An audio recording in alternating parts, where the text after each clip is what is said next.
싶은 말씀. 요한복음 2장 1절부터 12절입니다. 11절 한 절 읽겠습니다. 예수께서 이 첫 표적을 갈릴리 가나에서 행하여 그의 영광을 나타내심에 제자들이 그를 믿으니라. 요한복음 1장은 크게 두 가지로 요약을 할 수 있습니다. 첫 번째는 개요 부분으로 창조주 되신 예수님을 시적으로 표현했습니다. 두 번째는 예수님의 영적 중력을, 복음의 중력을 보여주셨습니다. 세례 요한도 예수님을 알아보고 세례 요한의 제자들도 예수님을 따라가기 시작하고 다른 제자들도 예수님의 영적 중력에 이끌려 예수님과 함께하기 시작했습니다. 그리고 요한복음의 2장의 시작은 우리들이 잘 아는 이야기인 가나의 결혼식 잔치 이야기입니다. 우리는 여기서 예수님의 첫 번째 표적을 확인할 수 있습니다. 표적은 표적 자체의 의미를 두는 것이 아니라 무언가를 포인트하는 데 목적을 두고 있습니다. 우리는 오늘 본문을 통해 요한복음에 등장하는 첫 번째 표적이 무엇을 말하는지를 분명하게 깨달아야 합니다. 미리 말씀드린다면 예수님의 첫 번째 표적은 바로 복음을 포인트하고 있습니다. 오늘 본문 안에 예수님의 기적을 통해 맛 좋은 포도주를 경험한 자들은 많지만 정작 그 맛 좋은 포도주가 어떻게 만들어졌는지 모르는 자들이 더 많습니다. 동일하게 오늘 가나안의 혼인잔치 이야기는 우리들이 수없이 읽고 들었지만 그 본 내용을 깨닫는 사람은 많지 않을 수가 있다라는 것입니다. 오늘 본문을 통해 왜 그 첫 표적이 복음을 포인트하고 있는지, 그리고 나는 그 복음을 맛보며 살아가고 있는지를 점검해 보시길 바랍니다. 오늘 본문은 크게 세 부분으로 나눌 수 있습니다. 첫 번째, 예수님과 제자들이 결혼식장에 초대를 받습니다.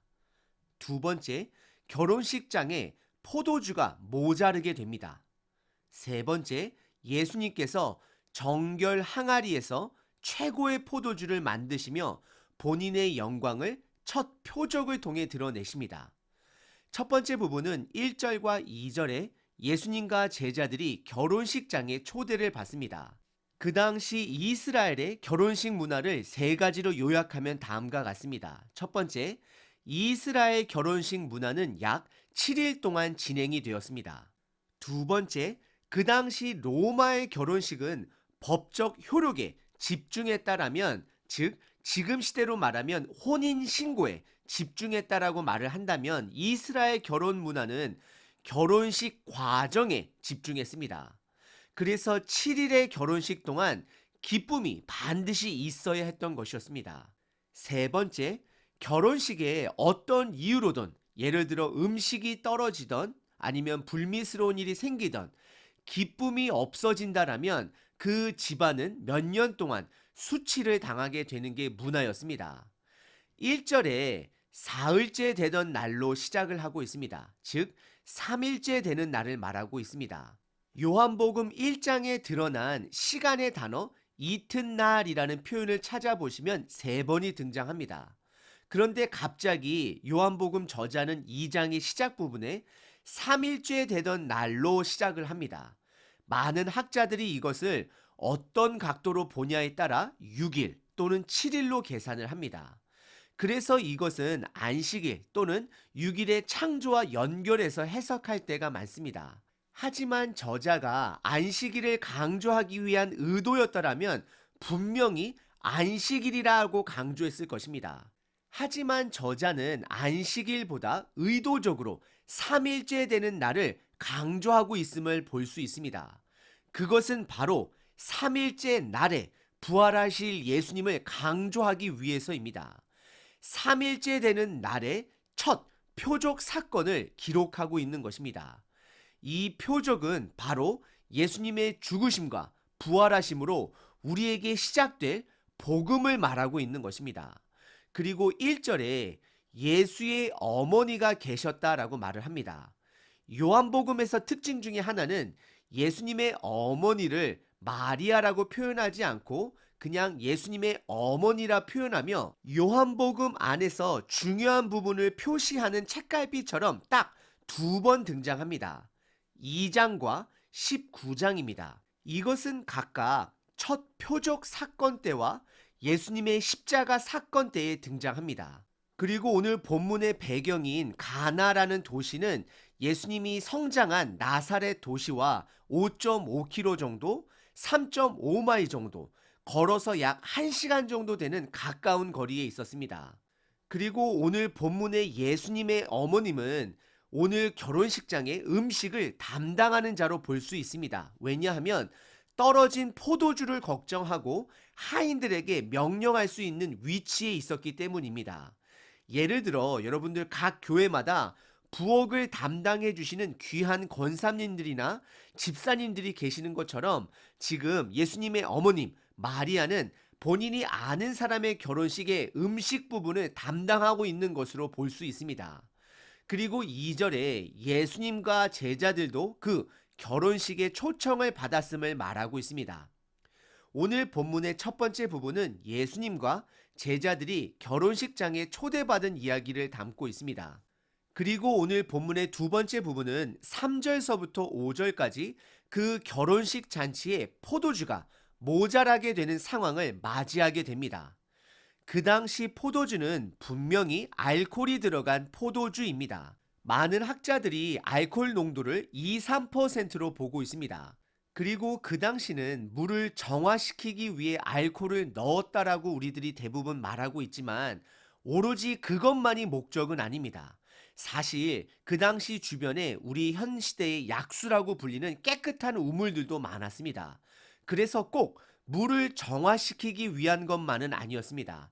맛을 위한 것이기도 했습니다. 하지만 그 당시 사람들이 마시는 술의 알코올 농도와 지금 현 시대가 마시는 술을 비교하자면 지금 현 시대의 술은 독주로 간주할 수 있습니다. 지금 시대의 소주의 알코올 농도는 20%나 됩니다. 그리고 와인이 약 10% 정도 합니다. 하지만 그 당시는 2, 3%로 대량으로 독주를 만드는 기술 또한 없었던 시대였습니다. 그리고 더 나아가 로마 문화에서도 이스라엘 문화에서도 독주 마시는 것을 통제하던 시대였습니다. 그래서 높은 사람의 허락이 없이는 로마 군인들은 함부로 독주를 마실 수가 없었고, 그리고 오늘 본문 9절에 보시게 되면 연회장으로 나오는 인물 또한 그러한 부분들을 통제하는 사람으로 보기도 합니다. 예전이나 지금이나 사람이 술에 취하면 문제가 되는 것입니다. 3절의 시작이 포도주가 떨어졌다라고 성경은 말합니다. 이것은 지금 결혼식 당사자 가족들이 수치를 당할 수 있는 상황인 것이고, 음식을 담당하는 예수님의 어머님 또한 곤란한 상황에 빠지게 되는 것입니다. 왜냐하면 이스라엘은 7일 동안 결혼식 과정 중에 기쁨을 가장 중요하게 생각하기 때문입니다. 그리고 그 기쁨을 가져다 주는데 포도주가 가장 중요한 역할을 하기 때문입니다. 그러자 3절에 예수님의 어머님은 이 사실을 예수님께 알립니다. 그러자 4절에 예수님의 답은 거의 거절에 가까웠습니다. 이것이 나와 무슨 상관이 있나이까? 라고 예수님은 답을 하게 됩니다.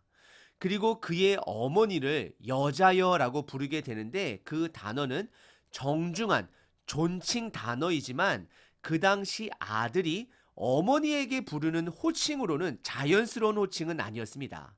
즉 예수님은 의도적으로 어머님과 거리를 두고 있는 것입니다.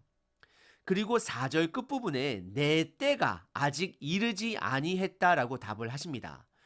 여기서 말하는 때는 하나님 아버지의 때를 말하고 있는 것입니다.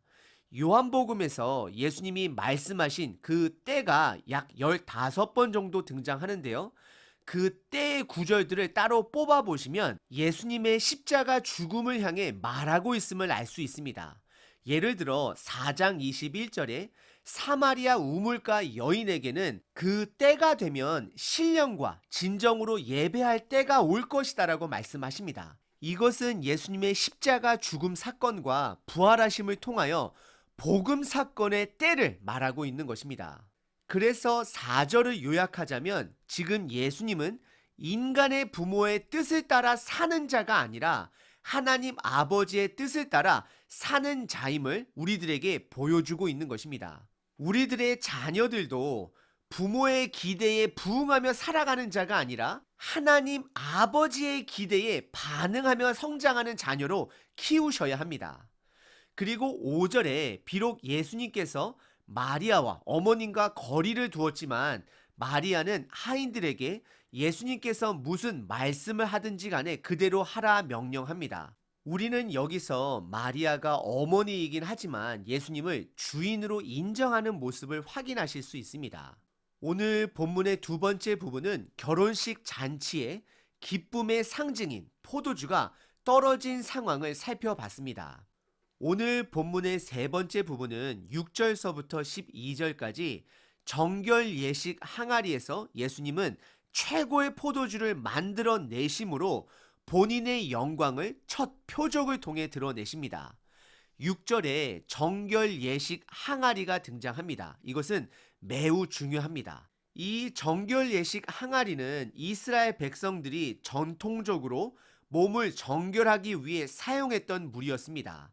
그런데 그 정결 예식 돌 항아리가 6개가 있다라고 말을 합니다. 그것을 계산해 보면 리터로는 약 150리터 정도가 되고 갤론으로는 120갤론 정도가 됩니다. 미국에서는 뚱뚱한 우유 한 통이 바로 한 갤론짜리입니다. 그것이 120개가 정도 된다라고 생각하시면 됩니다. 생각보다 아주 많은 양입니다. 7절에 예수님께서는 그 정결 예식 항아리에 물을 아구까지 가득 채우라 명령을 하십니다.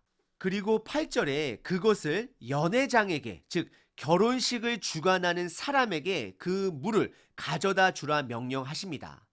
9절에 연회장은 그 맛을 보고 놀라며 신랑을 불러 10절에 사람이 보통은 좋은 포도주를 처음에 가지고 오고 사람이 취하게 되면 물의 양이 더 많이 들어간 질 낮은 포도주를 가지고 오는데 너희는 지금까지 가장 포도주를 남겨두었다라고 감탄하며 그를 칭찬합니다. 이것은 예수님께서 이스라엘의 공동체의 모습을 드러내고 있는 것입니다. 그들에게는 성전도 있고 제사도 있었지만 정작 그들에게는 기쁨이 없었습니다. 왜냐하면 그들은 정결 의식의 항아리처럼 율법과 전통에 매여 있었기 때문입니다. 그래서 예수님은 그 정결 의식 항아리에서 최고의 포도주를 만들어 내심으로 이스라엘에 빠진 가장 중요한 것 한 가지, 그것이 바로 본인 예수님임을 말하고 있는 것입니다. 즉 예수님이 선포하신 복음이 빠졌음을 말하는 것입니다. 연회장은 10절에 최고의 포도주를 가장 나중에 두었다라고 표현했습니다. 이것은 어떻게 보면 하나님 아버지께서 최고의 복음의 소식을 예수님을 통해 가장 마지막에 두신 것입니다. 그리고 저와 여러분들은 그 마지막 때에 복음을 누리며 살아가고 있는 것입니다. 그러면 저와 여러분들은 반드시 그 복음의 맛을 봐야 하는 것입니다. 그래서 11절에 예수님께서 이 첫 표적을 갈릴리 가나에서 행하여 그의 영광을 나타내심에 제자들이 믿었다라고 성경은 기록합니다. 오늘 본문에서 예수님의 기적을 통해 좋은 와인의 맛을 본 사람들은 많았을 것입니다. 하지만 11절에 보시게 되면 성경 말씀은 그 군중들에게 집중하는 것이 아니라 제자들에게 집중하는 것을 보게 됩니다. 제자들은 예수님을 믿었다라고 말씀하십니다. 결국 예수님의 제자들은 예수님의 표적, 즉 복음을 간접적으로 맛을 본 것입니다. 하지만 안타깝게도 결혼식 잔치 중 대부분의 사람들은 그 와인의 맛만 감탄할 뿐 그 와인이 표적이 되어 포인트하는 예수님을 깨닫지 못하고 있습니다. 기적을 보지 못했습니다. 혹시 저와 여러분들이 그럴 수 있습니다. 저도 마찬가지입니다. 목사라고 해서 예외는 아닙니다. 오히려 목사가 오늘 본문에 등장한 연회장처럼 포도주 맛은 보면서도 예수님을 보지 못할 수 있습니다. 여러분들, 이제는 그 복음의 맛을 반드시 보셔야 합니다. 더 이상 정결 의식의 물이 아닌 복음의 맛을 봐야 합니다. 그리고 12절은 13절의 새로운 이야기를 넘어가기 위한 전환절로 보시면 됩니다. 12절입니다. 그 후에 예수께서 그 어머니와 형제들과 제자들과 함께 가버나움으로 내려가셨으나 거기에 여러 날 계시지는 아니하시니라 라고 말씀하십니다. 오늘 본문의 세 번째 부분은 예수님께서 정결 항아리를 통해 최고의 포도주를 만들어 내심으로 그분의 영광을 첫 표적을 통해 드러내셨습니다. 이스라엘 백성들에게 빠진 것은 진정한 기쁨이었습니다. 그들에게는 복음이 없었습니다. 예수님이 없었습니다. 지금 이 시대는 복음의 시대인 것입니다. 예수님이 주신 그 복음의 맛을 반드시 보셔야 합니다. 오늘 하루 저희들이 성경 말씀을 통해 깨달은 하나님의 말씀이 삶으로 이어져 나가 그 실질적인 복음의 맛을 삶 속에서 반드시 경험하시는 저와 여러분 되시길 바랍니다.